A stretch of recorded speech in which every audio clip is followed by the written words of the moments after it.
আজকের শিরোনামে যে বিষয়টি নিয়ে আলোচনা করার চেষ্টা করব, এটি কোনো খবর নয়, এটি কোনো গুজবও নয়। তবে এ ধরনের ঘটনা ঘটতে পারে এবং আমার যে সিক্স সেন্স রয়েছে, সেই সিক্স সেন্স অনুযায়ী শেখ হাসিনাকে কেন্দ্র করে পুরো জুলাই মাসে এবং আগস্ট মাসে যা কিছু হয়েছে, পুরোটাই ম্যাটিকুলাসলি প্রি-প্ল্যান্ড। দেশে কারা কারা এই প্ল্যানের সঙ্গে সম্পৃক্ত ছিল, এটি হয়তো আগামীতে আমরা জানতে পারব। কিন্তু এই ঘটনার সঙ্গে যে ভারত ছিল এবং এই ঘটনার সঙ্গে যে আমেরিকা ছিল, এতে আমার কোনো রকম সন্দেহ নেই। জুলাই এবং আগস্ট বিপ্লবের যে রাজনীতির ময়দান, সে ময়দানে অনেক কিছু ঘটেছে যেগুলো সেনাবাহিনীর জানা ছিল না। অনেক কিছু ঘটেছে যেগুলো পুলিশ বাহিনীকে খুব আশ্চর্য করে দিয়েছে যে এটা কিভাবে হচ্ছে। এমনকি রাজনৈতিক দলগুলো তারা প্রতিদিনই কিংকর্তব্য বিমূঢ় ছিল।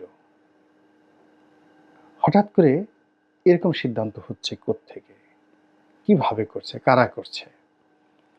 এমনকি আমরা যাদেরকে সমন্বয়ক বলি, তাদেরকে যদি পুরো জুলাই এবং আগস্ট বিপ্লবের সম্পর্কে জিজ্ঞাসা করা হয় টেকনাফ থেকে তেঁতুলিয়া পর্যন্ত, তাদের মধ্যে একজনও নেই, ইনক্লুডিং যাকে আপনারা মাস্টার মাইন্ড বললেন তিনি সহ, যে কিনা গত 15 বছর তো দূরের কথা, জুন জুলাই অর্থাৎ জুন জুলাই আগস্ট এই 3 মাসের 4টি বিভাগীয় শহরের প্রশাসনিক যে মেরুকরণ, রাজপথের আন্দোলন এবং সত্যিকার অর্থে কী ঘটেছে এই ব্যাপারে তাদের কোনো ন্যূনতম ধারণা আছে বলে আমার জানা নেই। কিন্তু মাঠের মধ্যে, রাজপথে প্রতিদিনই এমন কিছু ঘটনা ঘটেছে যে ঘটনার সঙ্গে আমরা সবাই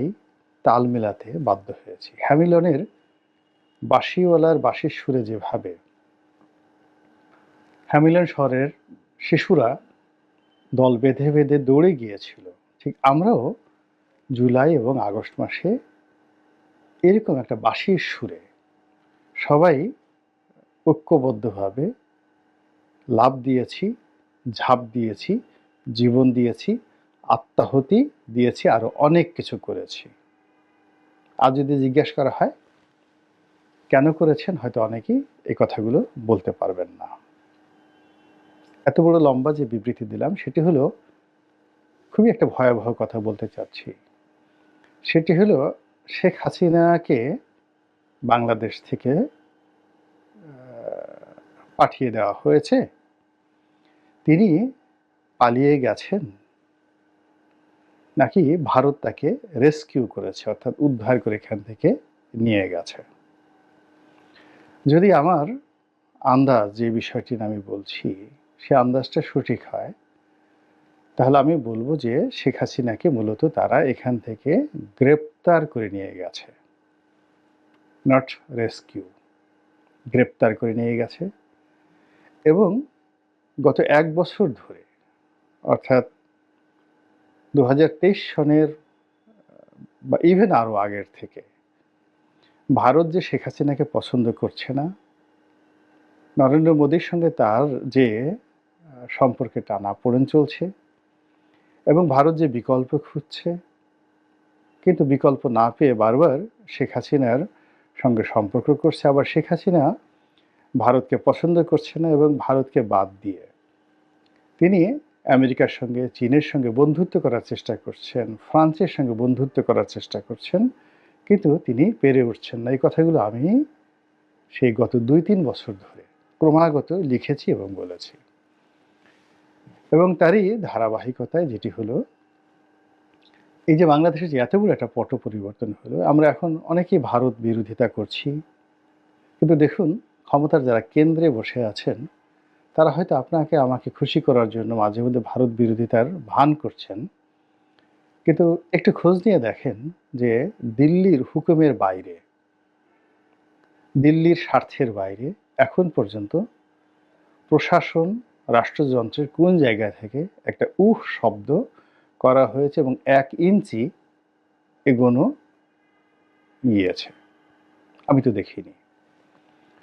তো যেটা বলছিলাম সেটি হলো শেখ হাসিনা ভারতে আছেন এবং তাকে ভারত এখান থেকে মূলত নিয়ে গিয়েছে তাদের কবজায় নেয়ার জন্য।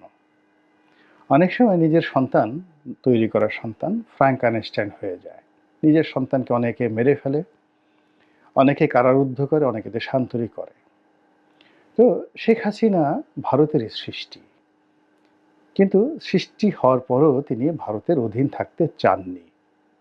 এটা সত্য এবং তার মধ্যে, এমনকি তার পিতার মধ্যে ভারত বিরোধিতা প্রবল ছিল। কিন্তু দুর্ভাগ্য তাদের যে সব মানুষ তাদেরকে, অর্থাৎ বঙ্গবন্ধুকে এবং শেখ হাসিনাকে ভারতের দালাল হিসেবে আখ্যায়িত করেছে। ১। ২ নম্বর হলো যে দিল্লিতে থেকে তিনি এখানে কূটনীতির শিকার হচ্ছেন, চাণক্য নীতির শিকার হচ্ছেন। দিল্লি বলছে তাকে ফেরত দেওয়া হবে না। এটা মূলত তাকে হাতে রেখে বাংলাদেশের সঙ্গে একটা বার্গেনিং করার অপচেষ্টা। ২ নম্বর হলো শেখ হাসিনাকে ওখানে রেখে মূলত ভারতের যে সেভেন সিস্টার্স যে রাজনীতি, সেভেন সিস্টার্সের যে রাজনীতি, সেটি দিল্লির অধীনস্থ রাখার একটা চেষ্টা। থার্ড হলো বাংলাদেশে যে বিপুল ভারতীয় ইনভেস্টমেন্ট রয়েছে সেটির রক্ষা কবচ হিসেবে আওয়ামী লীগ এবং শেখ হাসিনাকে তারা ব্যবহার করছে। দ্বিতীয়ত হলো যে শেখ হাসিনা যে সেখানে বন্দী নেই বা মুক্ত আছে, এটা আমরা বুকে হাত দিয়ে বলতে পারি না। এর কারণ হলো গত ৪ মাসে আমরা তার কোনো মুভমেন্ট দেখিনি, তার কোনো ভিডিও ফুটেজ দেখিনি। তিনি সেখানকার রাজনীতিবিদদের সঙ্গে বৈঠক করেছেন, নরেন্দ্র মোদীর সঙ্গে বৈঠক করেছেন, অজিত দোভালের সঙ্গে বৈঠক করেছেন।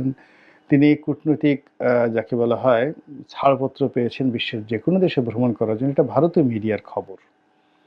কিন্তু যদি ভারত তাকে রাজনৈতিকভাবে পুনর্বাসিত করতে চাইতেন, তিনি খুব সহজেই দুনিয়ার কোথাও যদি যেতে নাও পারতেন, সংযুক্ত আরব আমিরাতে যেতে পারতেন। দুনিয়ার কোথাও যদি যেতে না পারতেন, তিনি রাশিয়া যেতে পারতেন। কিন্তু তাকে কোথাও যেতে দেওয়া হয়নি। দুনিয়ার কোথাও যদি যেতে না পারতেন, তিনি আগরতলাতে আসতে পারতেন। তিনি কলকাতাতে আসতে পারতেন। দিল্লিতে একটি সংবাদ সম্মেলন করতে পারতেন। এটি যারা রাজনৈতিক আশ্রয় লাভ করে, যেমন দালাই লামা আছেন, অতীতে যাদেরকে দেখেছি সবাই এই সুযোগটা পায়, কিন্তু শেখ হাসিনাকে সেই সুযোগটি দেওয়া হয়নি। বরং তাকে অনেকটা বড়শির টোপ বানিয়ে, এই আমি ঢুকে পড়ছি, এই আমি আজ আসবো, কাল আসবো, এবং অডিও রেকর্ডে তার নেতাকর্মীদের সঙ্গে বিভিন্ন কথাবার্তা বলা এবং নিউ ইয়র্কে এবং লন্ডনে তিনি তার নেতাকর্মীদের সঙ্গে যে অডিও কথাবার্তা বলেছেন, আমি স্পষ্ট যে পেছনে ভারতীয় গোয়েন্দা সংস্থার যারা লোকজন তারা দাঁড়ানো ছিলেন এবং তার যে বক্তব্য, কথাবার্তাগুলো, এগুলো এডিট করা, অর্থাৎ তিনি যেভাবে কথা বলেন সেটিকে ওরা রিরাইট করে দিয়েছে। অর্থাৎ তার সক্রিয়তা রয়েছে, তার সঙ্গে সঙ্গে বাংলাদেশকে উত্তেজিত করা, আওয়ামী লীগকে উত্তেজিত করা এবং আওয়ামী লীগের নেতাকর্মীকে একত্র করা এবং ইউনূস সরকারকে একটা থ্রেট দেওয়ার জন্য এই অডিও ফুটেজগুলো ভারতই ছাড়িয়ে দিয়েছে এবং ছড়িয়ে দিয়েছে। এরপরে যেটি হচ্ছে সেটি হলো তার কতগুলো শারীরিক ত্রুটি রয়েছে, বিশেষ করে তার কানের সমস্যা ২১শে আগস্টের গ্রেনেড হামলার পর। তার চোখের সমস্যা আছে, বহু পুরনো চোখের সমস্যা, ভেরি সেন্সিটিভ, এবং এই চিকিৎসাগুলো তিনি সবসময়টাতে আমেরিকাতে তিনি নিয়েছেন। এমনকি ইংল্যান্ডেও তিনি এই চিকিৎসাগুলো করেননি। সবসময় আমেরিকাতে তার এই কানের সমস্যা এবং চোখের সমস্যাগুলো। তো এখন যে পরিবেশ পরিস্থিতিতে আছে, সেই পরিবেশ পরিস্থিতিতে তার এই চিকিৎসাগুলো যদি তিনি কোনো হাসপাতালে যেতে দেওয়া হতো, কোনো ডাক্তার সেখানে বিদেশ থেকে আসতেন বা ভারতীয় কোনো ডাক্তার করতেন, এটা মিডিয়াতে চলে আসতো। কিন্তু সেই জিনিসগুলো সেখানে আসছে না। ফলে তার সমস্ত কর্মকাণ্ড খুবই গোপনীয়, খুবই সংরক্ষিত অঞ্চল থেকে নিয়ন্ত্রিত হচ্ছে এবং ভারত সরকার যেভাবে চাচ্ছে ঠিক ওভাবেই কিন্তু হচ্ছে। এখন শেখ হাসিনাকে নিয়ে বিভিন্ন পরীক্ষা-নিরীক্ষা ভারত করছে।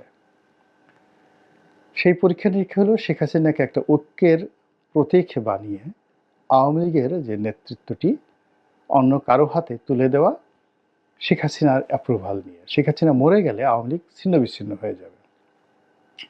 তো শেখ হাসিনা যদি দ্বিতীয় একজন সৈয়দ আশরাফ সাহেবকে মনোনীত করেন দিল্লির কথা মতো এবং তিনি যদি তাকে বলে দেন, তার সঙ্গে যদি বাংলাদেশ এবং দিল্লির কর্তৃপক্ষের একটা সমঝোতা থাকে, আওয়ামী লীগ ১৫ দিনের মধ্যে ঘুরে দাঁড়াবে। এই কাজটি দিল্লি করতে চাচ্ছে শেখ হাসিনাকে ব্যবহার করে।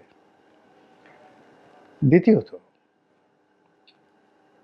ওখানের অনেক গোয়েন্দা সংস্থা আছে যারা টাকায় বিক্রি হয়। র বলেন, যা কিছু বলেন, এদের একটা বিরাট অংশ দুর্নীতিবাজ। বাংলাদেশের অনেক রাজনীতিবিদদেরকে তারা জিম্মি করে নমিনেশনের কথা বলে ভয় দেখিয়ে এরা শত শত কোটি টাকা চুরিচামারি করে। বাংলাদেশের বিভিন্ন গোয়েন্দা সংস্থা যারা লোকজন আছে, আজ আপনি যদি চিন্তা করেন যে এই যে কয়েক হাজার লোক পালিয়ে গেছে আগস্ট মাসের পরে, কত হাজার কোটি টাকা এখানে লেনদেন হয়েছে, ক্যাশ, চেক, কিংবা অনেকে টাকা ছিল না কিন্তু তারা পাওয়ার অফ অ্যাটর্নি দিয়ে তাদের জায়গা জমি অনেকের নামে দিয়ে গেছেন এবং সেই জায়গা জমি বিক্রি করে ও সকল দুর্নীতিবাজ কর্তাদের, দেশি বিদেশি দুর্নীতিবাজ গোয়েন্দাদের সেই ডিমান্ড মেটানোর জন্য অনেক আওয়ামী লীগ নেতা তার বাড়িঘর সেই পাওয়ার অফ অ্যাটর্নি দিয়ে হস্তান্তর করে গেছেন। এটা সত্য ঘটনা। তো সেক্ষেত্রে এস আলম বলেন, সামিদ গ্রুপ বলেন, শেখ হাসিনা বলেন, আরও তার যে গ্যাংস্টার রয়েছে, এটা তো সত্য কথা যে বাংলাদেশের বহু টাকা পাচার হয়েছে। তার একটা বিরাট অংশ এই আওয়ামী লীগের যারা লোকজন তারা ক্যাপচার করেছে। এর মধ্যে সেই পিকে হালদার, আপনি গিয়ে দেখেন পিকে হালদারকে তারা ছেড়ে দিয়েছে, কিন্তু পিকে হালদারের যতটুকু রস আছে এটা পশ্চিমবঙ্গের টাউট রাজনীতিবিদ, পশ্চিমবঙ্গের টাউট পুলিশ কর্তা তারা কিন্তু ঠিকই শোষণ করে নিয়েছে। আবার এখন যারা কলকাতাতে আশ্রয় নিয়েছে, আপনার কি মনে হয় ওখানকার যারা রয়ের এজেন্ট আছে, পশ্চিমবঙ্গ পুলিশ আছে, তারপরে সিবিআই যে সকল অফিসার আছে, আয়কর বিভাগ আছে, ইমিগ্রেশনের কর্মকর্তা আছে, তারা একটা দুটো টাকা নয়, শত শত কোটি টাকা এদের কাছ থেকে হাতিয়ে নিচ্ছে। তো কাজেই শেখ হাসিনা এবং তার যারা লোকজন আছে তারা যে ভারতে আছে, এর বিনিময়ে ভারতের একটা বিরাট সিন্ডিকেট শত কোটি নয় লক্ষ কোটি টাকা বা লক্ষ কোটি ভারতীয় মুদ্রা আয় করার একটা প্রকল্প হাতে নিয়েছে।